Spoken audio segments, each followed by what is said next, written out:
रिया ने जैसे ही लाइब्रेरी के अंदर साहिल की चप्पल देखी, उसके पैरों तले जमीन खिसक जाती है और वो बैठकर जोर जोर से रोने लगती है। वो चिल्लाती है, भाई कहाँ हो आप, मुझे जवाब दो। तभी उसके कानों में वही आवाज गूंजती है। वो पीछे घूमती है और देखती है ब्लैक बोर्ड अपने आप लिख रहा होता है, अर्जुन मिस्ड रोल नंबर 13। देखते ही रिया की सांसें रुक जाती हैं और वो समझ जाती है कुछ तो बहुत डरावना है यहाँ। कांपती हुई आवाज में रिया बोलती है, तुम कौन हो और ब्लैक बोर्ड पे जो लिखा है उसका मतलब क्या है? अगर कोई यहाँ है तो मुझे दिखाई दो। तभी एक अजीब सी आवाज गूंजती है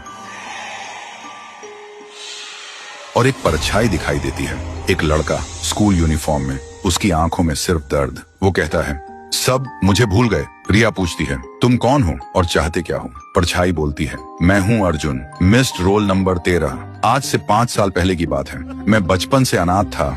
मेरे मम्मी पापा मुझे अकेला छोड़कर चले गए थे। एक दिन क्लास के सब बच्चे मुझे कालुआ कालुआ कहकर चिढ़ाने लगे। मैं काला था, इसलिए मैं रोता हुआ लाइब्रेरी की तरफ भागा और जब मैं लाइब्रेरी में घुसने ही वाला था तभी देखा मैडम और एक डॉक्टर किसी अजीब चीज के बारे में बात कर रहे थे और तभी किसी ने मुझे पीछे से जोर से मारा। मेरी आंखों के सामने अंधेरा छा गया। जब मेरी आंखें खुली तो देखा मैं लाइब्रेरी के अंदर टेबल पर पड़ा था। डॉक्टर और मैडम भी वहाँ थे। मैं चिल्लाने की कोशिश कर रहा था लेकिन न चिल्ला पा रहा था न हिल पा रहा था। तभी मुझे पता चला ये लोग स्कूल के बच्चों को किडनैप करके उनके ऑर्गन्स निकालते हैं और उन्हें बेच देते हैं। फिर उसी दिन मैडम ने प्रिंसिपल के सामने कुछ बहाना बनाकर लाइब्रेरी को हमेशा के लिए बंद करवा दिया। गांव वालों के सामने मुझे मिसिंग बता दिया गया। तब से मेरी रूह इसी लाइब्रेरी में भटक रही है और हर रात 12 बजे घंटी बजाता हूँ,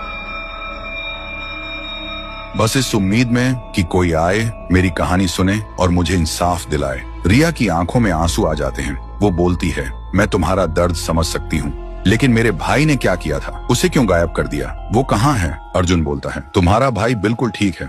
उस दिन जब मैं उसके सामने आया वो डर के मारे बेहोश हो गया था। अब वो तुम्हें लाइब्रेरी के एक कोने में एक सीक्रेट डोर है, उसके पीछे मिल जाएगा और वहीं मैडम के राज की असली फाइल भी है।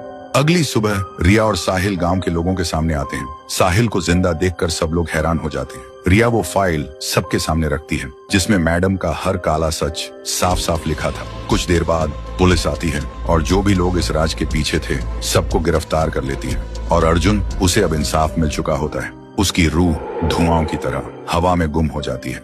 तो दोस्तों, अगर आपको ये कहानी पसंद आई हो और आगे भी ऐसी हॉरर सीरीज चाहिए हो तो कमेंट करो